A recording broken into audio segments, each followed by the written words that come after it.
on her film Undercovered a couple of years ago and had a great panel discussion in person about the film.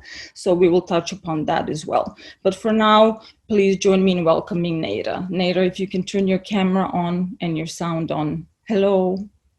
Hi. Hi, everyone. Welcome to BHFF for the first time as a guest. Thank you. Thank you so much. I wish we could see each other in person, but yeah, this is better decision, definitely. This is a better decision, better safe than sorry, and this is also the decision we absolutely had to make because film theaters in New York City are still closed down, and we have to adhere to all the safety protocols. Bosnian people are partying still. Oh, you thought the people partying maybe behind closed doors, but movie theaters. Yeah, no, here, like in Sarajevo, people are still partying like nothing is happening still. I see. So maybe we can touch upon this as well. What different reactions to the pandemic have been, and what's been effective and what not. As you know, I'm sure, and it's been covered all over the world intensively. And I've heard from people since I'm based in New York and I live in Brooklyn. During the worst of the pandemic that we've been through so far, at least in the first wave in April and May. I think the perception in New York City and the rest of the world has been it's this kind of doomsday dystopian apocalypse. And I think that kind of perception still stays in people's imagery. And I hear from people asking me about this, and it's still a vibrant and strong city that will survive, but we have to adhere to all the safety protocols. All this to say, we were really looking forward to bringing you to the festival in person this year. Originally, we were going to have the festival in the spring in April, and you were already slated to be our guest. But hopefully with future works of yours, we can still have the opportunity to bring you here. I hope you and yours are doing well in Sarajevo. And so let's start our conversation. I wanted to first ask you, before we get to the film, to your documentary film that we are streaming as part of the festival, to the Hava production company that you founded. Do you want to tell us a little bit what the thinking behind or the inspiration behind starting your own production company was, and what kind of films you are focusing on producing? In 2011, starting the production of Undercover, and also mine and my colleague Sabrina Begovic-Čorić short film, we have decided that it was easier for us to join and to make our own, like a small company, instead of running around from producer to producer and begging to take like a project or something. So we decided to join in, and we had that vision that two of us gonna break ice and be a supportive system for especially female documentary filmmakers. We also did fiction films. We did shorts. We held an art gallery for a while, but. And we did support a few young artists also, but mainly we ended up producing our own works. So it worked like Sabrina was producing mine and I was producing hers. And when we summed it up, we did some nice work there. But we wanted to be like Bosnian Martićka, if you know who Martićka is, the great selector from Bulgaria and a producer. So she was our idol. But sadly, to inform you, we have closed down Hava production like a month ago or so, because sorry, I did not know this. This is news for us. Yeah, we still haven't released any official press, but we have closed it down officially like a month ago, and we're very, very sorry to do that because we had like 10 years of our lives invested in it. But at one point, we looked each other in the eye, and we've just decided that it was too much. Like 10 years doing, holding a production company, and having a real job to support ourselves, and then doing everything from the accounting to the producing and creative by two of us, and it was so stressful. And at one point we just decided, like, we gave up for and wait for some better times in this country, for especially for this documentary film culture. This is very, very sad news to hear, because I was thinking about your partnership with Sabrina and Undercovered, which we already mentioned was co-directed by both of you, and Sabrina Begović-Ćorić. And last year we also showed screened Sabrina's Pivac, or The Rooster, which was the narrative short, and a wonderful, really powerful, poignant short film. And so when you were describing how what the instigating factor for starting the production company was, which is, as women documentary and fictional filmmakers, you wanted to take things into your own hands, which is a really powerful instinct, and that sadly this had to come to an end because it was taking too much of a toll. Am I right to conclude that it also speaks to the broader film culture in Bosnia and the difficulties of coming together, coming with the funding, putting together the funding and support, societal support, state support for filmmakers, women and otherwise? Yeah. The thing is, for now, from 2006 to 2020, we have 1/3 of the budget that we had in 2006 in the Federation of Bosnia-Herzegovina Film Fund, and for comparison, like in 2006, I think we had 4 or 5 features, and now we ended up with 1 or none features, and just a few very, very low budget documentaries. So we ended up doing the civilian sector workshop movies, and different type of not so much creative jobs, which completely consumed us just to keep the work going and to have some finances to pay the taxes, to pay the people, and then we would like basically volunteer on our real creative jobs. So it was too exhausting at one point, so we decided to just stop here and maybe wait for some better times, because we really got tired from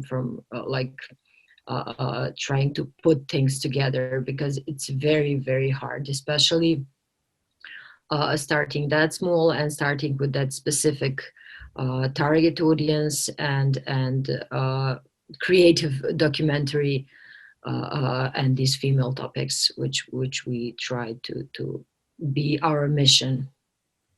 Which is incredibly powerful and important, especially in our culture and our region, to focus on. So kudos to you for spearheading such a company. Mm-hmm. Yeah, but we are still trying to. I mean, we are still working, and we just decided to go to the bigger producers with our projects. I see. Last night we had a Q&A with Dina Stanović and the crew and the cast of the film Scene, or The Sun, her last feature-length film, which was one of the couple feature-length films produced in Bosnia last year. And we also spent some time talking about the difficulty of putting together the funding and how many separate sources had to be put together, from some tiny Bosnian film fund to your images, to funding from Croatia, Montenegro, Macedonia, literally many different smaller countries in the region and beyond, just to make a feature-length film. But that's, I'm sure, the same with shorter films and documentaries as well. And it continues to be an issue which may only be exacerbated now with the new wave of an economic crisis that we are all going to be facing during this pandemic and in its aftermath, I believe. Yeah. So but still the hope is, and we're as a festival continue to support such important work that you and Sabrina and your production company has done, and also women directors in particular. So speaking of you and Sabrina, I did want to briefly touch upon, just in case this year we have a kind of a broader audience than just New York City, or people who happen to be in New York City during the festival, who were there for the screening of Undercovered, and for the lively panel discussion we had that included Aida Begic, another prominent woman director from Bosnia. Do you want to just briefly tell us, I don't want to do the speaking for you, just tell us how you envisioned that film, you and Sabrina, and what the film was about for those who may not have seen it, or remind those who have. Undercover was our first feature documentary project. We co-directed it and co-produced it. I mean, we produced it. And the topic was freedom of choice of wearing a hijab in Bosnia and Herzegovina. In that narrow sense. In a wider sense, it was just a movie about freedom of choice, of how do you want your life to look like, how do you want to look like, and what do you face in society by choosing to be kind of different than normal, if anybody knows what the normal standard is. So we have picked a few characters that led us through the film. Those were all like very modern, self-aware. Do I see that? Yeah. Is that a word, actually? Self-aware. Yeah. Creative Muslim woman which choose to wear a headscarf at one point of their lives, and they started facing some prejudices, and they had different ways of dealing with it, also with their hijab, with their decision, and also with the community they live in. So we wanted to show the audience how different kind of people can live together and have this normal point of view to religion. To also we try to connect something that is a quite biased question with the hijab, because it is a very private thing. But it's also a public thing. So when we once a woman decides to wear a hijab, she also decides to show her religion publicly, which is very weird in the secular countries. But also in Bosnia, it's a tradition like for 100 years long. And it's not only for Muslim women. A lot of Protestant, Catholic, and Orthodox females are covering their hairs in Bosnia. So it's a normal thing in Bosnia, and you can choose to wear it or not. And also, Bosnia was a good geo place to tell that story, because it's not the same to tell a story about headscarf in Iran or in Afghanistan, where the thing is the obligation. Meanwhile, in Bosnia, you can choose to wear it or not to. So we just wanted to say that story to tell that story about just the freedom of choice. Absolutely. Thank you for giving this detailed and nuanced summary, because the film really is an amazing piece of documentary filmmaking that is very dialogic, and that is really putting the emphasis on the freedom of choice, as you've pointed out several times, and giving different rationales or different points of view from different women who either choose or don't choose. And even if they do choose, there's many myriad reasons for why choosing to cover oneself. And even as we were having that panel discussion, we did have to touch on the fact that in this country, this is a very fraught and politically charged issue, because there's a lot of assumptions,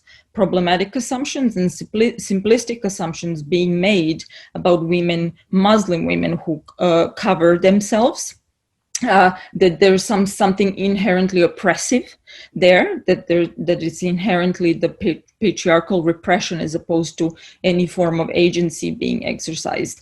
And so we also discussed a lot of Islamic feminism work, and a close friend of mine, by the way, Asma Barlas, who I would like to give a shout out to, has written amazingly about these issues and others in really powerful ways. So we had a wonderful discussion and insightful discussion. So I wanted to thank you and Sabrina both for contributing this film as kind of an instigating point for a lot of people, not just from Bosnia, and women in particular, to articulate their opinions and thoughts and intimate feelings, because like you said, it's kind of it's right in the like borderlands between private and public. This particular we just wanted to do this paradigm shift, just to show the other point of view. It doesn't mean that everybody wears hijab voluntarily. We are still aware of the many girls, underage girls, that are forced into it. But also there is this percentage of women who choose to wear it for sometimes feministic reasons also. And we just wanted to show another point of view, which I think that the documentary is, it's like what it's supposed to be. Yes, and that is a good segue for me to the documentary of yours that we showed this year at the festival, and it's still streaming, by the way, for our audiences. If you haven't had a chance to watch it yet, it will be streaming until November 1st, the end of the festival. It's called The Infidel. And that's your latest work. You directed this film yourself, by yourself, and your protagonist, so to speak, or the person that you follow and whose story you tell in the film is Dino, a young man from Bihać, which is a city in northwestern Bosnia, a city that in more recent times or last couple of years has been more in the news with regards to the refugee crisis and the so-called migrant crisis. So some people who don't necessarily know the geography of Bosnia may have heard of the city for those reasons. It's close to the border with Croatia, and so that's the EU border. But Dino's story is a really, really poignant and captivating story. Do you want to briefly summarize for us what Dino's story is and what it was about his story that made you want to tell it and to approach him to make a documentary about him? I was looking for the character. I had this topic in my mind. I wanted to write about it because I thought I would never get a character to do the film with. So I was researching about this young generation that was grown and not born, but raised in this radical commune style villages that some of the radical Islamists made in Bosnia. Those communes are not huge ones. It's like 200 people maximum per village. But still they have like their own rules. They don't obey civil state rules. They don't recognize the court of Bosnia and Herzegovina nor any laws. So they only practice Sharia laws. And they which are the Wahhabis. Is that the general term? The Wahhabi? Yeah, it's a kind of colloquial and quite pejorative Mm-hmm. bad word for that radical, very formalist Islamic kind of a sect, I would say. Um, because they have a very hard time with mixing with other people in Bosnia and Herzegovina, so they tend to isolate in these remote villages. And I was wondering what happened with the children who were raised there or born there. When they come, do they come back to the real life, to the mainstream life? Do they parents achieve to transfer the radical ideology to their kids? And what would happen if some of them comes back to the normal life? So that was my research for a while, because while growing up in post-war Bosnia, I have noticed my friends, especially my female underage friends, are getting married in these weird villages all of a sudden and disappearing from the face of the earth. So I wanted to know what was happening to them, and how do you behave if you get out of such a commune and get back to the real life, to the secular community, to the multinational community of Bosnia and Herzegovina, and also for me privately, the most interesting part was how would they fit, or would they ever fit with the Bosnian local Muslim people. Mm-hmm. So that was your entryway, and so there is Dino, who was one of those children, or as a teenage boy, his father was a very radical figure and a sort of a leader in one of those communities, as far as I could understand. And most of Dino's family, in fact, ended up going to Syria and joining ISIS. And that's the title of your documentary, The Infidel, because he was the one who made the break. Betrayed them, technically. I mean, from their point of view, he betrayed them. So that's why they called him the infidel, or kafir, which is the word in Arabic, and also chafir, which is the Bosnian, Serbian, and Croatian kind of pronunciation, which means non-believer. Because kind of that movement has the tendency of calling another people who are not having same opinions as they are, like kafirs or heretics or infidels. Anyhow, Dino approached actually me through our mutual friend. Our mutual friend started to work his kind of memoirs of his, but he decided to quit because his story is so complicated and very complex. And if you write it in the book, nobody would believe that that character exists, actually, because he got married and divorced, and he was the one who drew that Mevlid Jasharević, who attacked American embassy in Sarajevo in 2015 or something. I don't remember now. So the guy had, was the inadvertent, that was the implication. He was the inadvertent participant because he didn't know. He didn't know what he was doing, because the guy told him that he needs to drive to Sarajevo some chicken food.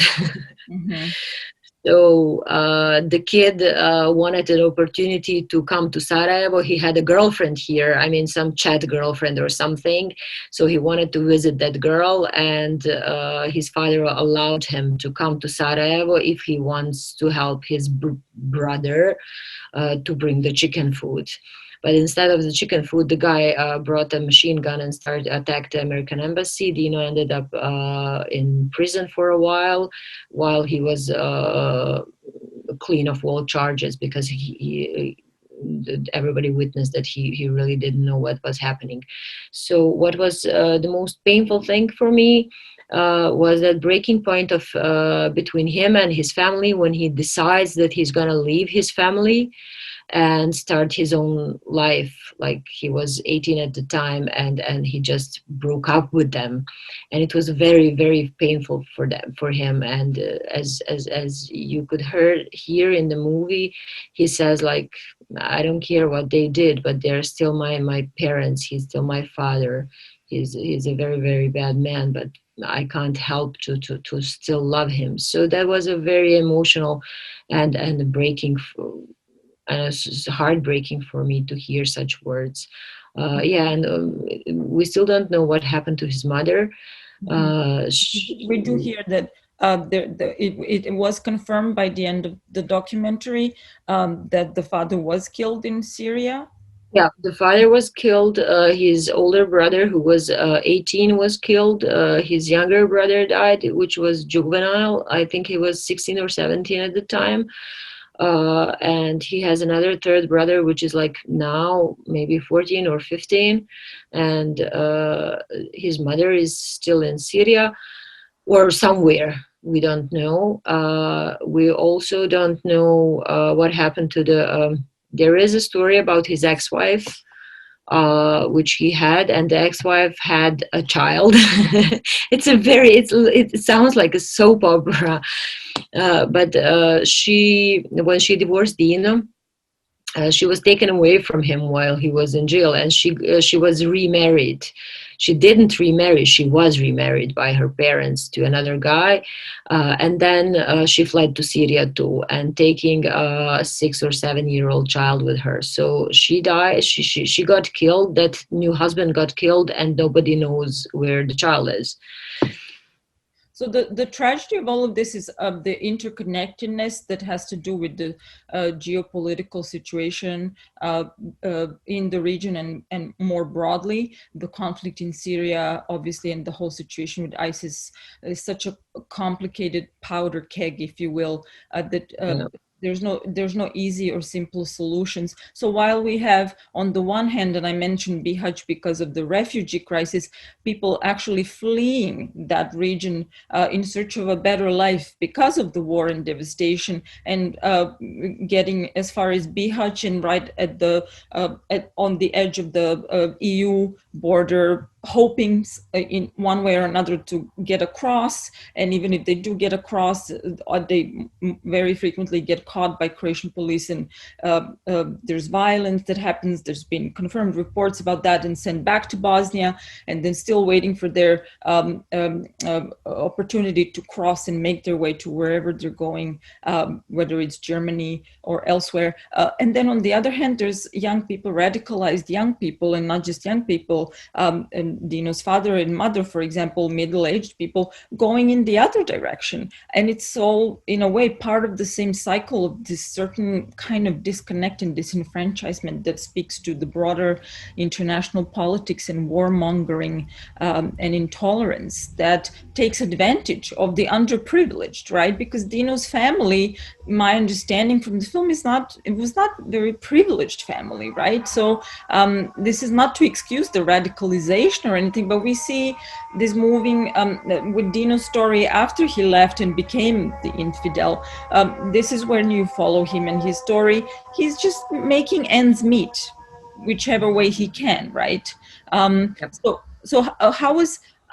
was the process of earning his trust? Was that immediate, or was there a process during which you had to earn his trust to tell you his story, because it's a very intimate and painful story? Actually, it happened in a quite weird way, because I have been debating on a TV program about the rights for females in Bosnia to wear a hijab on the court. So I've been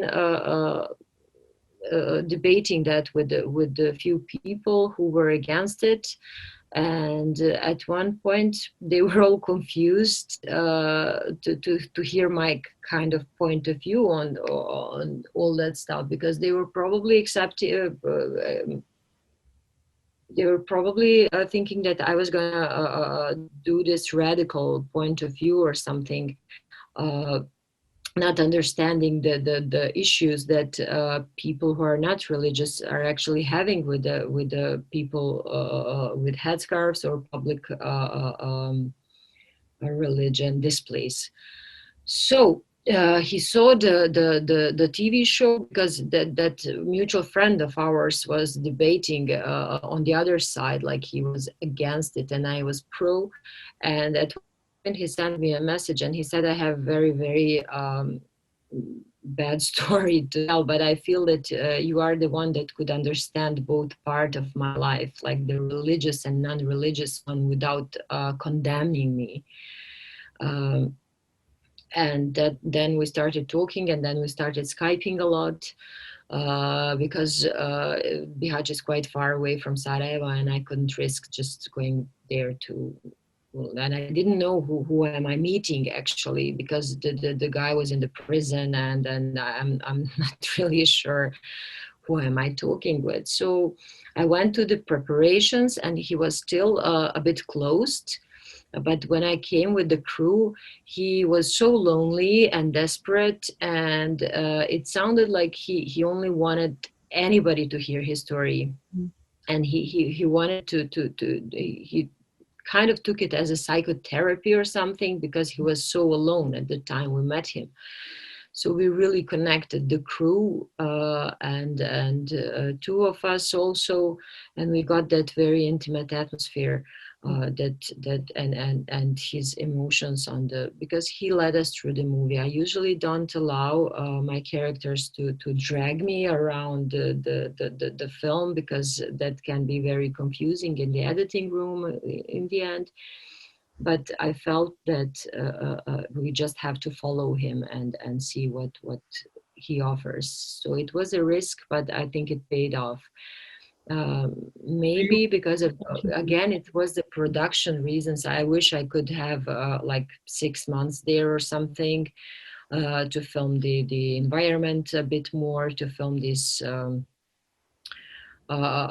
just that part of his life, that river he loves so much. But we were there for 7 days, and we just follow him, and we were appreciating every bit of emotions he gave us. So I just said, okay, this is not going to be an artistic film. This is not you directing and showing off your directing skills. This is just one very emotional and important story to come out. The river in question is the Una River, I believe. Yeah. Yes, he's obsessed with Una. He likes Siddhartha, and he thinks he can speak with the river. Absolutely. I come from another town that is on the Una, Bosanski Novi. So all of us who are who grew up in the vicinity of the Una are attached. It's a thing. And by the way, just quickly, this is a little digression, but the film that is playing in the same block is your film. It's a short documentary called Stack of Material by Sajra Subašić, a young woman director, is about Bosanski Novi and about her experience of losing her childhood in Bosanski Novi because of the war. So Bihać and Bosanski Novi, both on the Una, are featured in this film in interesting ways. But speaking of Dinu's loneliness, I wanted to talk a little more about that. Did you get a sense of how much of a stigma what happened to him or what his background was is for the community that he finds himself in? Is he a completely isolated figure, or are there people who can still sort of who believe in rehabilitation, who can see even through the headlines or behind the headlines to see the fact that he actually is trying to make amends and trying to be a good person and live an honest life, or is he a complete pariah, meaning like an outcast from the environment that he lives in? At the time we were filming, he was complete outcast. He had two persons that he was communicating. One of them was his mother's brother, his uncle, and the other one was his godfather and a lawyer that set him free from the jail and from that family and from everything. So he had that two persons. He was communicating only when there was an emergency.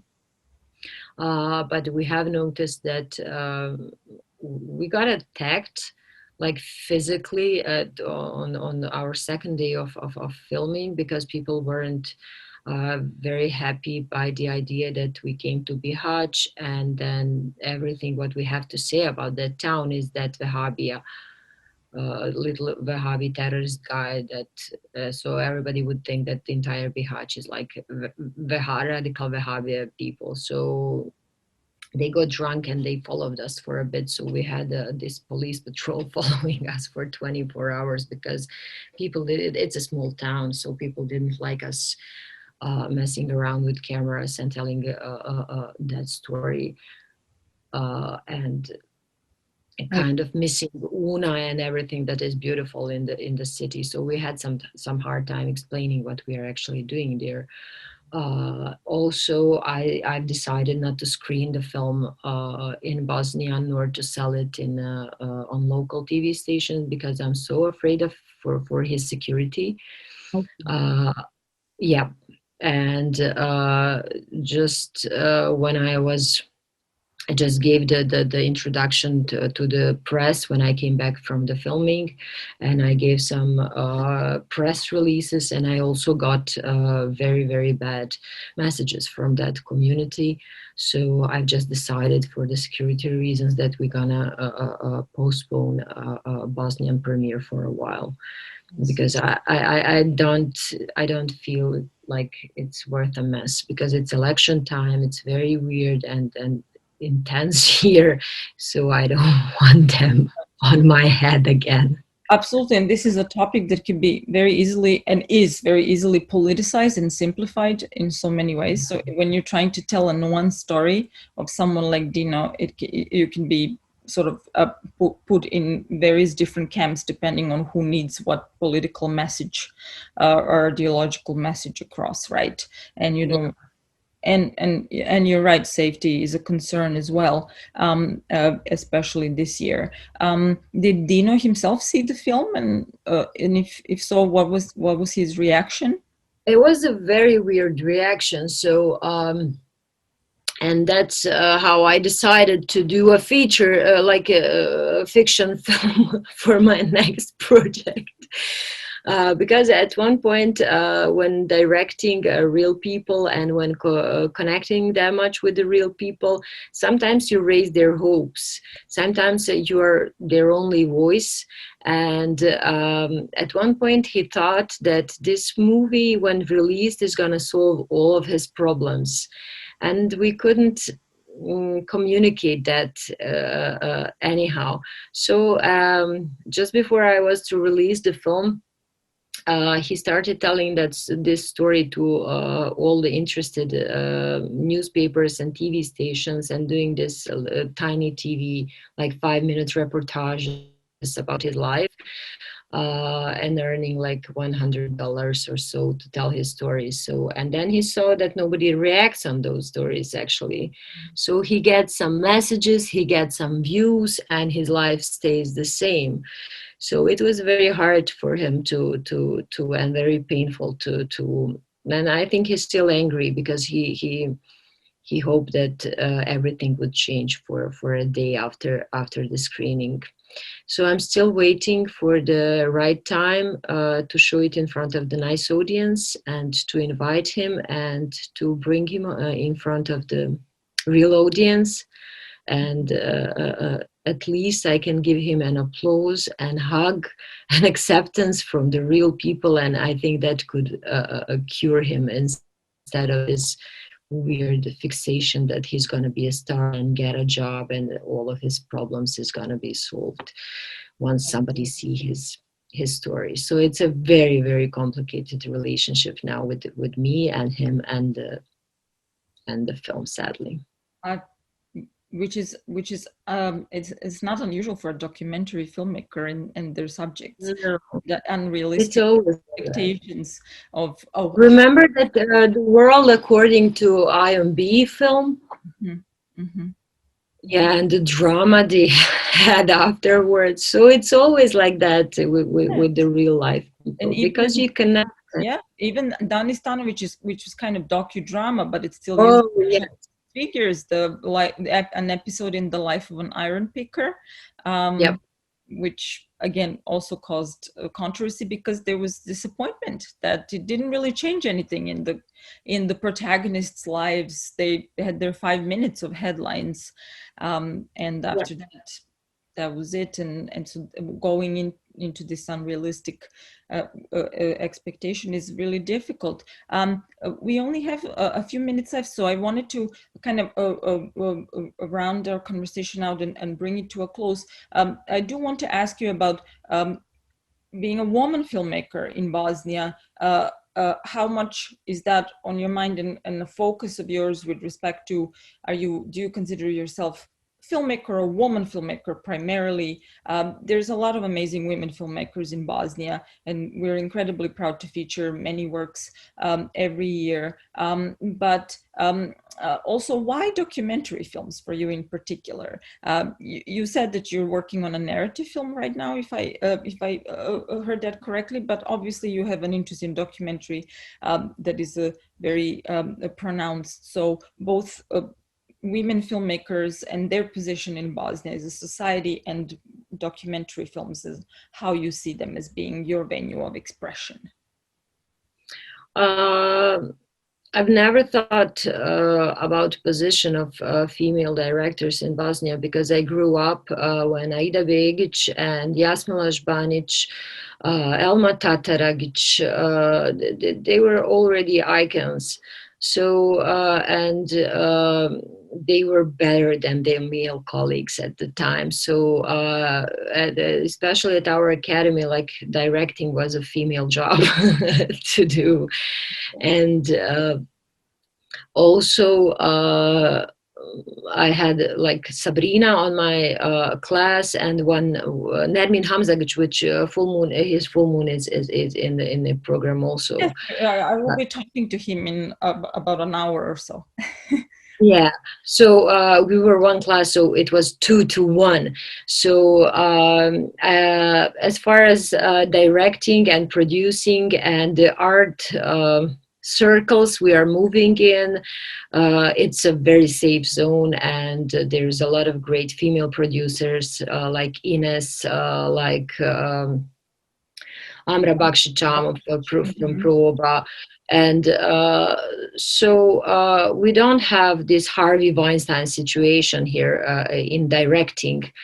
But I do work for a public TV station, and I do work on a live broadcast every day, which is mainly considered a male job. And I think I'm one of the 2 females in Bosnia who does this live broadcasters in this studio cars. I don't know how to say it in English. Reporting from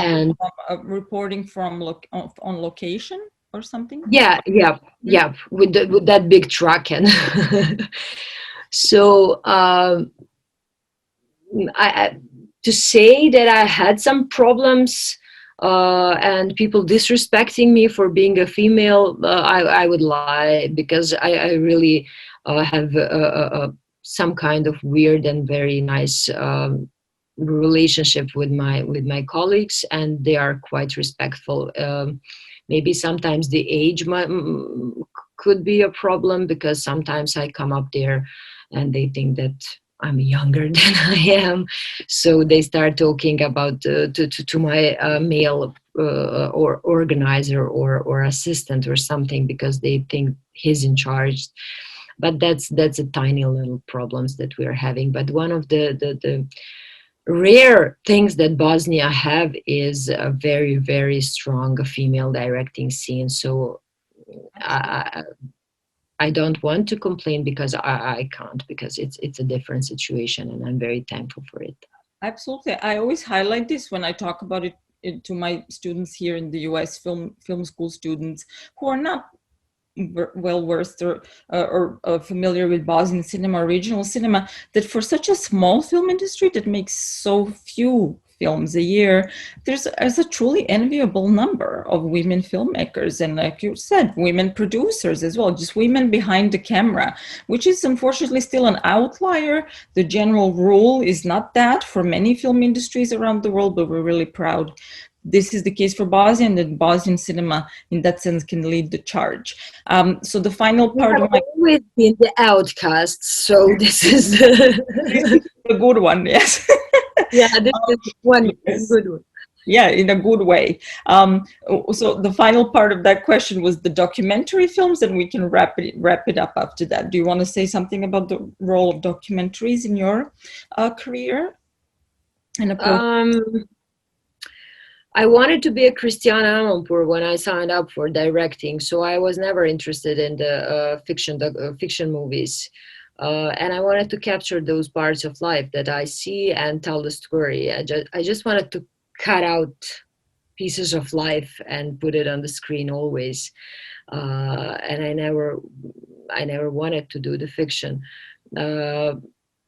So that's the short story. I just love it, and I grew up watching a lot of documentaries, and that was my main goal that I just like it, and it suits me more. And there's also that adrenaline and rush when you catch something that you didn't plan, and there's always an element of surprise that life can bring you and that you never can direct in your head before. So I love that. That's wonderful. That's a wonderful note to end on. Thank you so much again, Nejra, for being here with us. I know you've been working hard on your new projects. Thank you for finding the time. And again, we are sad we didn't get to host you in person in the spring as it was planned. Hopefully with your future projects, and when the world is in a better place than it is right now, we can get to spend time together in person and host you here in New York City. And I want to thank our audience and remind everyone that you can vote for Infidel for Audience Award after you watch any of the films. You will be able to rate them. Your vote and opinion counts. All the films that are in the program are eligible for the Audience Award, so don't forget to vote and tune in for our other Q&As. And for our closing ceremony, well, we will be announcing the awards, which is November 1st, Sunday at 6 p.m., I believe, New York time. All the information is on our website. Thank you again, Nejra, and please stay safe, and everyone who's watching, stay safe. Thank you so much. Stay safe, guys. Bye-bye.